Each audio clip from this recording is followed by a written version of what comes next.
नमस्कार, आप सभी का स्वागत। आप देख रहे हैं खबर भारत एट 7 खबर राज्यों की, जिसमें लगातार आपको हम बताएंगे अलग अलग राज्यों में कौन सी प्रमुख खबरें रहीं। लेकिन आगे बढ़ें, सबसे पहले नजर डालते हैं हेडलाइंस पर। डोमिनिका ने की पीएम मोदी को अपना सर्वोच्च राष्ट्रीय सम्मान देने की घोषणा। कोविड के दौरान मदद और साझेदारी को मजबूत करने के पीएम के प्रयासों के प्रति सम्मान।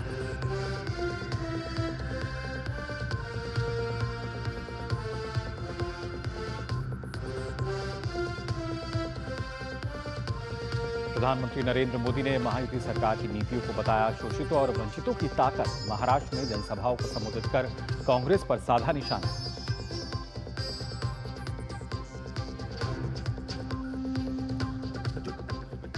झारखंड में चुनावी रैलियों में गरजे अमित शाह और योगी आदित्यनाथ। सोरेन सरकार पर लगाया घुसपैठियों को संरक्षण देने का आरोप। कहा, राज्य में भ्रष्टाचारियों के लिए नहीं होनी चाहिए कोई जगह।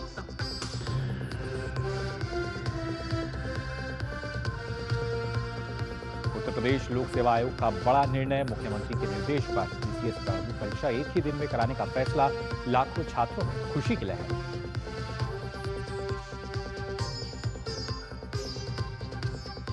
और बिहार में खेली जा रही महिला एशियन चैंपियंस ट्रॉफी हॉकी प्रतियोगिता में भारत ने लगाई जीत की हैट्रिक। तीसरे मुकाबले में थाईलैंड को 13-0 से दी करारी मात। सेमीफाइनल में बनाई जगह।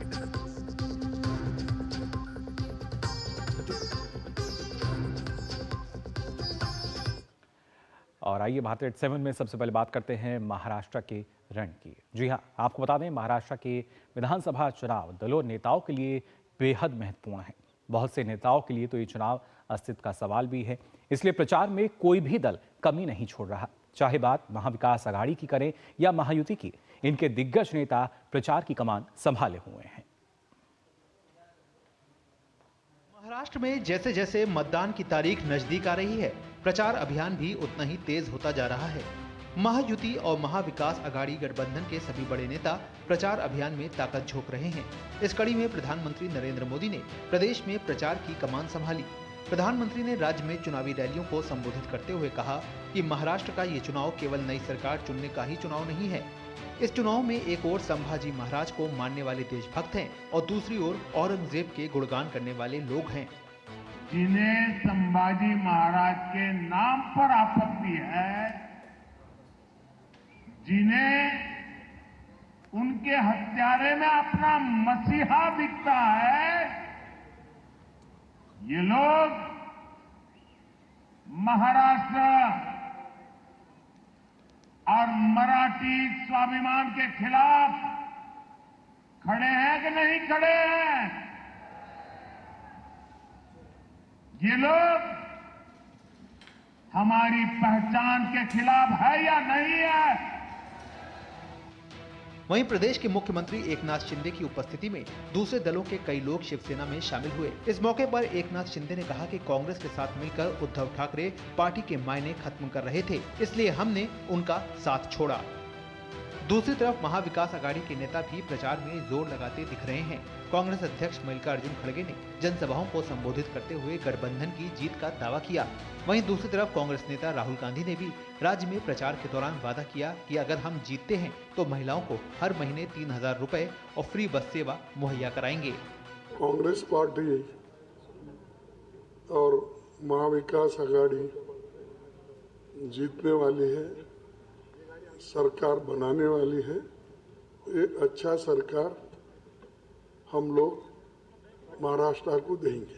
मैं आपसे पूछना चाहता हूं, क्या बिरसा मुंडा की जी की सोच इसमें नहीं है? इस पर क्या रंग है, नीला है, लाल है, हमें कोई फर्क नहीं पड़ता। इसके अंदर जो लिखा है उसकी हम रक्षा करते हैं, उसके लिए हम जान देने को तैयार हैं। गौरतलब है कि 288 सदस्यों वाली महाराष्ट्र विधानसभा के लिए 20 नवंबर को वोट डाले जाएंगे। वहीं 23 नवंबर को मतगणना होगी। महाराष्ट्र विधानसभा में सरकार बनाने का जादुई आंकड़ा 145 है। ऐसे में देखना दिलचस्प होगा कि 23 नवंबर को महायुति और महाविकास आघाड़ी में से कौन विजेता बनकर निकलेगा।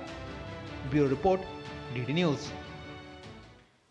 और आइए आर्थिक राजधानी महाराष्ट्र के बाद बात कर लेते हैं देश की राजधानी दिल्ली की। दरअसल बढ़ते प्रदूषण के कारण दिल्ली गैस चैम्बर बन चुकी है। ऐसे में लोगों का सांस लेना मुश्किल हो गया है। इस पर काबू करने के लिए graded response action plan GRAP 3 लागू करने की घोषणा कर दी गई है। राजधानी समेत पूरे एनसीआर में 15 नवंबर से इसे लागू किया जाएगा।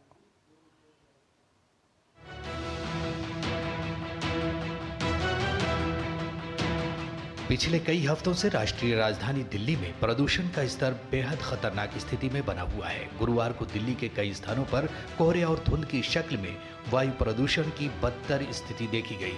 सुबह के समय कोहरा और स्मॉग ने विजिबिलिटी पर असर डाला। लोगों को फॉग और स्मॉग की मोटी चादर का सामना करना पड़ रहा है। इस बीच एयर क्वालिटी इंडेक्स खतरनाक श्रेणी तक पहुंच गया है और कई स्थानों पर विजिबिलिटी भी 100 मीटर से कम दर्ज की गई। उधर दिल्ली भाजपा प्रदेश अध्यक्ष वीरेंद्र सचदेवा ने कहा कि आप सरकार की लापरवाही के चलते दिल्ली आज गैस चैम्बर बन चुकी है। वहीं भाजपा प्रवक्ता शहजाद पूनावाला ने भी वायु प्रदूषण के लिए दिल्ली की आप सरकार को जिम्मेदार ठहराया।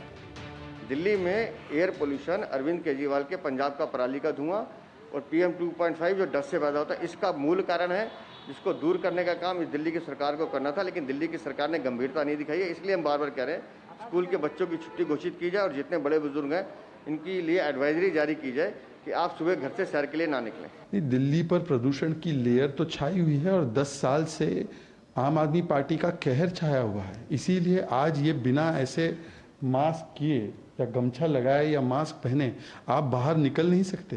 ये बात याद रखना कि 10 साल में उन्होंने दिल्ली को कैसे बेहाल किया है। आज AQI 500 पार 600 पार हो रहा है। ये दिवाली को गालियां देते थे, बोलते थे दिवाली की वजह से हुआ, दिवाली की वजह से हुआ। दिवाली तो चली गई आकर, पर अभी भी प्रदूषण है। दिल्ली के पर्यावरण मंत्री गोपाल राय ने प्रदूषण की स्थिति को लेकर ग्रीन वॉर रूम में अधिकारियों के साथ समीक्षा बैठक की। बैठक के बाद गोपाल राय ने कहा कि सरकार वायु प्रदूषण से निपटने के लिए हर संभव प्रयास कर रही है। सभी परिस्थितियों पे सरकार पैनी नजर बनाए हुए है। हमारी कोशिश यही है कि ग्रेप 2 के नियमों को लागू करके और दिल्ली में प्रदूषण के स्तर को गंभीर श्रेणी में जाने से रोका जाए। इस बीच दिल्ली में बढ़ते वायु प्रदूषण का मामला सुप्रीम कोर्ट में उठा और वकील की ओर से कहा गया कि कोर्ट की ओर से जारी आदेशों पर अमल होता नहीं दिख रहा है और दिल्ली की हवा लगातार जहरीली हो रही है। इस मामले में सुप्रीम कोर्ट सोमवार को सुनवाई करेगा। उधर CPCB के मुताबिक दिल्ली का औसत AQI 434 दर्ज किया गया। अशोक विहार में 470, वजीरपुर में 467, विवेक विहार में 462, द्वारका सेक्टर 8 में 460, मुंडका में 460, नजफगढ़ में 455, पंजाबी बाग में 459, रोहिणी में 452 और RK पुरम में 452 AQI दर्ज किया गया। Bureau report TD news. और आइए भारत एट 7 में बात करते हैं झारखंड की, जहां पे पहले चरण का मतदान संपन्न होने के बाद अब सबकी नजरें 20 नवंबर को होने वाले दूसरे चरण के चुनाव पर हैं। आज भाजपा की ओर से केंद्रीय गृह मंत्री अमित शाह, उत्तर प्रदेश के मुख्यमंत्री योगी आदित्यनाथ समेत अन्य नेताओं ने प्रचार की कमान संभाली, जबकि झामुमो की ओर से CM हेमंत सोरेन और कल्पना सोरेन ने संथाल में हुंकार भरी। झारखंड में अब दूसरे चरण के चुनाव के लिए प्रचार वार तेज हो गया है। एनडीए और इंडी गठबंधन के स्टार प्रचारक और प्रत्याशी संथाल और कोयलांचल में जनादेश हासिल करने के लिए खूब पसीना बहा रहे हैं। आज भाजपा की ओर से केंद्रीय गृह मंत्री अमित शाह ने गिरिडीह, गांडे और डुमरी में चुनावी प्रचार किया।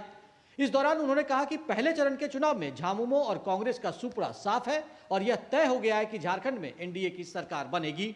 परिणाम जानना है क्या? अरे जोर से बोलो, जानना है क्या? तो मैं पेपर लीक कर देता हूं। पहले चरण में जेएमएम कांग्रेस का सुपड़ा साफ हो गया। बांग्लादेशी घुसपैठ पर चिंता जताते हुए केंद्रीय गृह मंत्री ने कहा कि झारखंड में एनडीए की सरकार बनने पर एक एक घुसपैठियों को बाहर किया जाएगा। कान खोलकर सुन लो, हेमंत सरकार का समय समाप्त हुआ, घुसपैठियों आपका भी समय समाप्त हुआ। उत्तर प्रदेश के मुख्यमंत्री योगी आदित्यनाथ और असम के मुख्यमंत्री हिमंता बिस्वा शर्मा ने भी जनसभा को संबोधित किया। इस दौरान धनबाद के निरसा में योगी आदित्यनाथ ने इंडी गठबंधन पर हमला बोलते हुए कहा कि कोयला मजदूरों की हकमारी हो रही है और सत्ता में बैठे लोग मालामाल हो रहे हैं। हड़ताल करवाते हैं, फिर ब्लैकमेल करके माल कमाते हैं, मजदूर वहीं का वहीं रह जाता है और लाल सलाम वाले माला माल बन जाते हैं। झामुमो की ओर से सीएम हेमंत सोरेन और पार्टी नेत्री कल्पना सोरेन ने संथाल में प्रचार करते हुए एनडीए पर जमकर निशाना साधा।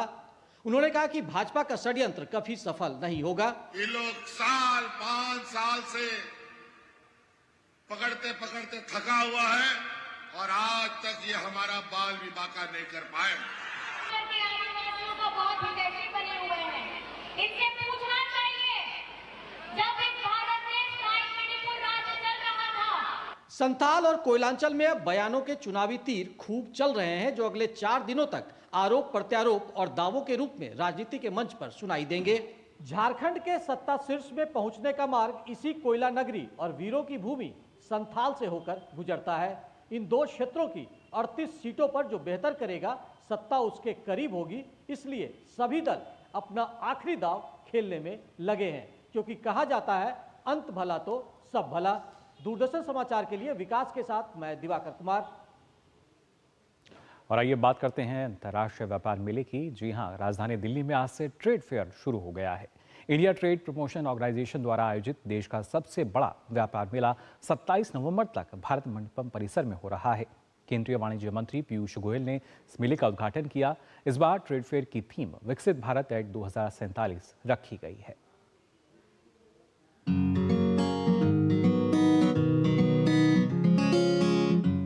दिल्ली के प्रगति मैदान में इस बार अब तक का सबसे बड़ा व्यापार मेला शुरू हो गया है।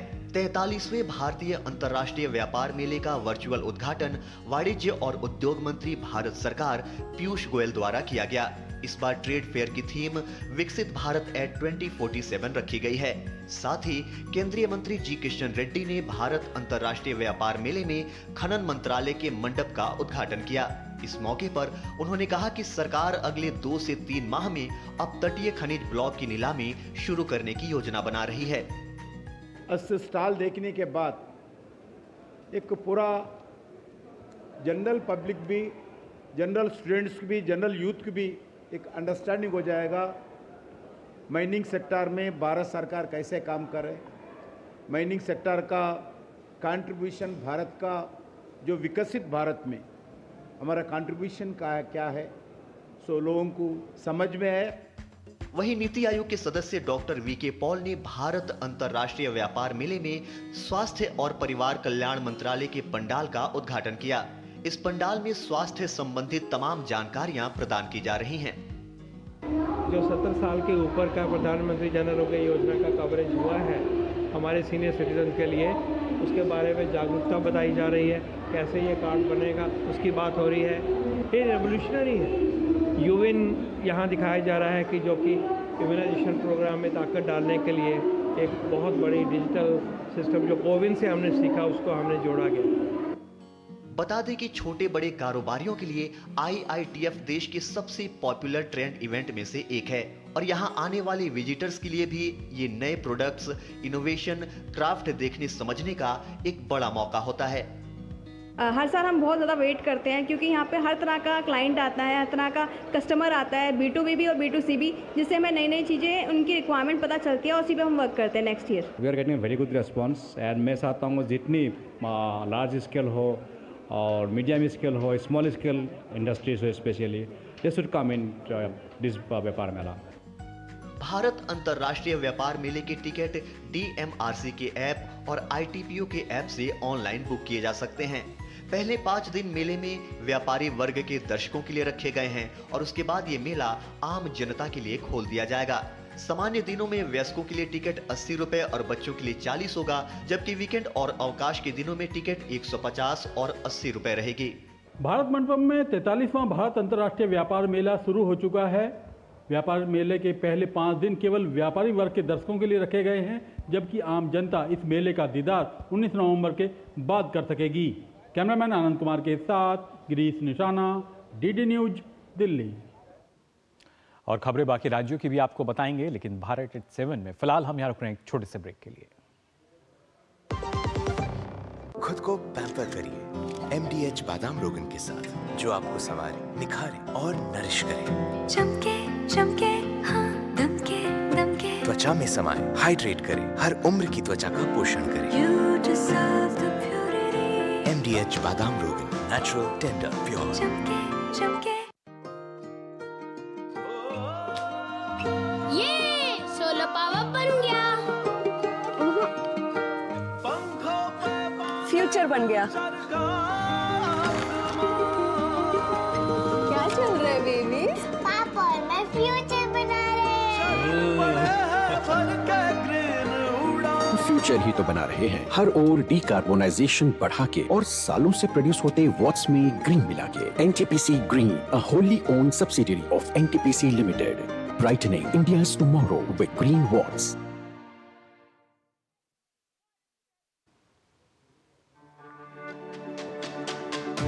मेरी पसंद, मेरी पसंद,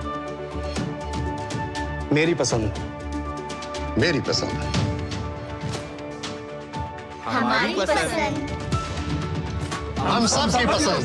मजबूत देश का मजबूत सरिया हो गया steel. Muthoot finance gold overdraft, ब्याज सिर्फ उतने ही दिन का भरिए जितने दिन पैसे इस्तेमाल कीजिए। आज ही कॉल कीजिए 1-800-313-1212। MDH की देगी मिर्च, देगी मिर्च का तड़का, अंग अंग फड़का। MDH की देगी मिर्च। ब्रेक के बाद आप सभी का एक बार फिर स्वागत भारत एट 7 में। अब बात करते हैं छत्तीसगढ़ की। जी हाँ, छत्तीसगढ़ के रायपुर के साइंस कॉलेज मैदान में 2 दिवसीय जनजातीय गौरव दिवस का आयोजन किया जा रहा है। आदिवासी लोक नृत्य महोत्सव में विभिन्न कलाकार अपनी समृद्ध और ऐतिहासिक आदिवासी संस्कृति से लोगों को रूबरू करा रहे हैं। छत्तीसगढ़ में जनजातीय गौरव दिवस मनाया जा रहा है। इस अवसर पर छत्तीसगढ़ की राजधानी रायपुर स्थित साइंस कॉलेज में जनजातीय गौरव दिवस एवं अंतर्राज्यीय आदिवासी लोक नृत्य महोत्सव का आयोजन किया गया। 2 दिवसीय इस कार्यक्रम में देश भर के कई कलाकार अपने नृत्य का प्रदर्शन करने पहुंचे हैं। कार्यक्रम में छत्तीसगढ़ सहित 21 राज्यों के 28 दलों के कलाकार हिस्सा ले रहे हैं।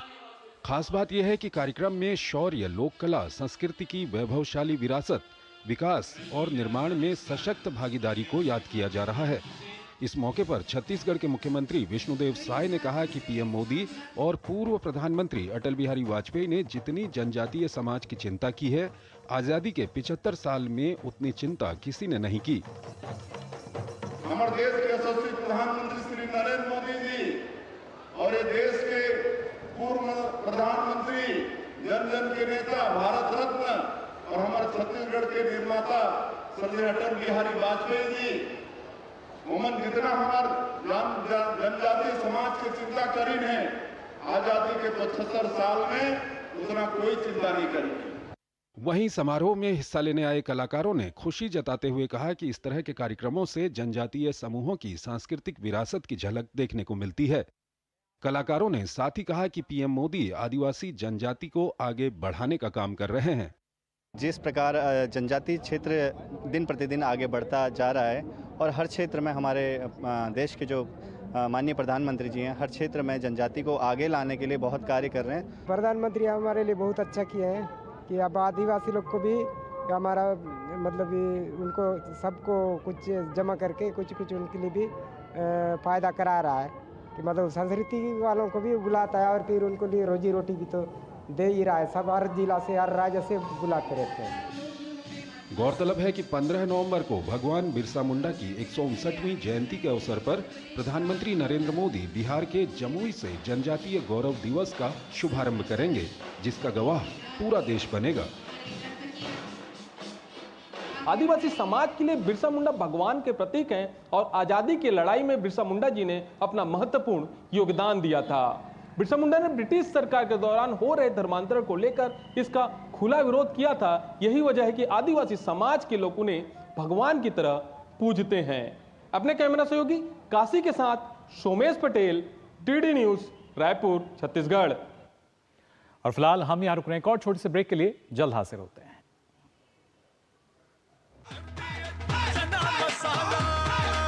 अब छोलिया हो या लोबिया, सफेद चने या काले चने, सब कुछ मजेदार बने। सुनो, एक अच्छी इंश्योरेंस पॉलिसी एआई से पूछते हैं। एक ऐसी पॉलिसी जिसमें प्रीमियम पेमेंट हो लिमिटेड पर इनकम आती रहे लाइफ टाइम। LIC का जीवन उत्सव। एक ऐसी पॉलिसी जो दे होल लाइफ इंश्योरेंस कवर भी। LIC का जीवन उत्सव। वाह, चलो तो LIC की जीवन उत्सव पॉलिसी ही लेते हैं। मैं भी तुमसे यही कह रही थी, LIC का जीवन उत्सव। लाइफ टाइम सेलिब्रेशन मनाइए LIC के जीवन उत्सव के साथ, फ्यूचर सेट है। जब धरती चीर कर निकलता है लोहे का पत्थर और मिलता है मोंगिया के जोश से, फिर तपता है, पिघलता है और बनता है फौलाद।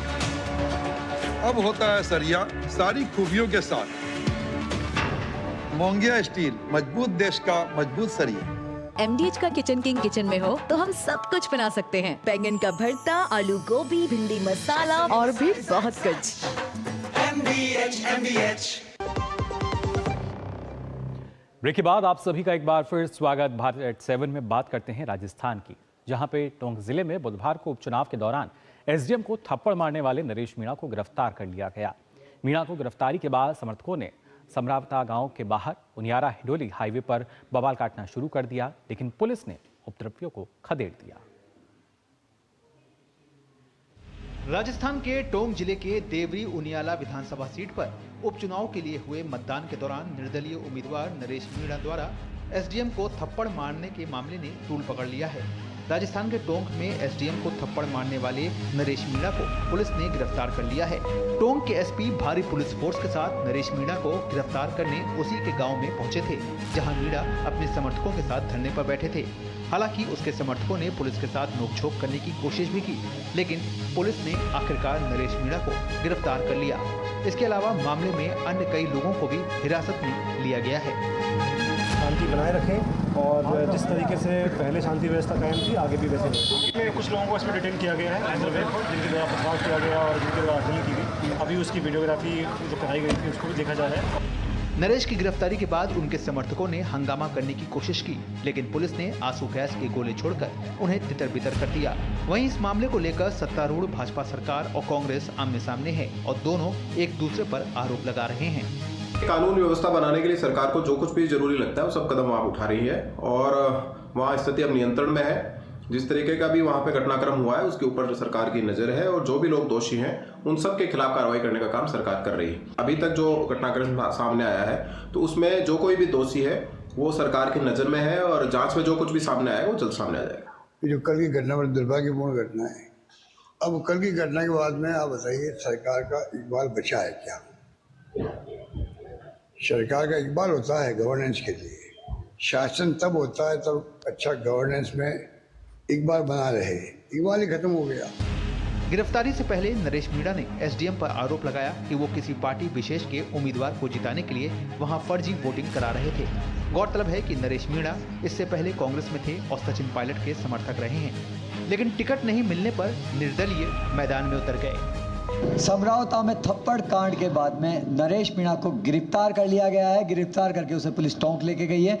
स्टेट हाईवे पर पुलिस की पहली प्राथमिकता है जगह जगह जो जाम लग रहे हैं उनको हटाना, शांति व्यवस्था बहाल करना। खुद पुलिस अधीक्षक विकास सागवान ने कहा है कि किसी भी सूरत में लॉ एंड ऑर्डर को नहीं बिगड़ने दिया जाएगा। लोगों से अपील की है कि लोग जो है शांति व्यवस्था को बना कर रखें। Ravi Taylor, DD news, Tonk. और आइए अब आगे बढ़ते हैं। कर्नाटक में वक्फ संपत्तियों का मामला गर्माता जा रहा है। केंद्रीय श्रम और रोजगार राज्य मंत्री शोभा करंदलाजे ने नारकुलम के तटीय गांव मुनब्बम में वक्फ बोर्ड के अतिक्रमण के खिलाफ भूमि संरक्षण समिति के तत्वाधान में वक्फ कानून प्रभावितों की चल रही भूख हड़ताल में वो शामिल हुई। इस मौके पर उन्होंने कहा कि वक्फ बोर्ड की जमीन हड़पने की कोशिशें लैंड जिहाद के सामने हैं।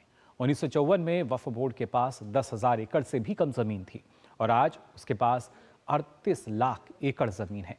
न सिर्फ केरल बल्कि पूरे देश में वक्फ बोर्ड किसानों, मंदिरों और चर्चों की जमीन पर अपना हक जता रहा है। इसके खिलाफ व्यापक स्तर पर विरोध प्रदर्शन भी हो रहे हैं। उन्होंने ये भी स्पष्ट किया कि केंद्र सरकार न्याय से वंचित लोगों के साथ खड़ी रहेगी। आज मैंने मुनम्बम गांव में आई हूँ। इधर का 610 मछुआरे को वक्फ का नोटिस आया कई लोगों को, बाकी लोगों को कुछ टैक्स भरने गए तो ये वक्फ भूमि है ऐसे बोल रही है। इधर का लोगों को लोन नहीं मिल रही है, सरकार का कुछ मदद नहीं मिल रहा है क्योंकि ये वक्फ भूमि हो गई है। 2 साल पहले ये लोग उसका एंसेस्टर्स ये भूमि को खरीदा है। फिर मैंने सरकार को पूछना चाहती ये वक्फ भूमि कैसे हो गया, केरल सरकार क्या कर रहा है। तो आज के लिए भारत 7 में बस इतना ही। पूरी टीम को दीजिए अनुमति। नमस्कार।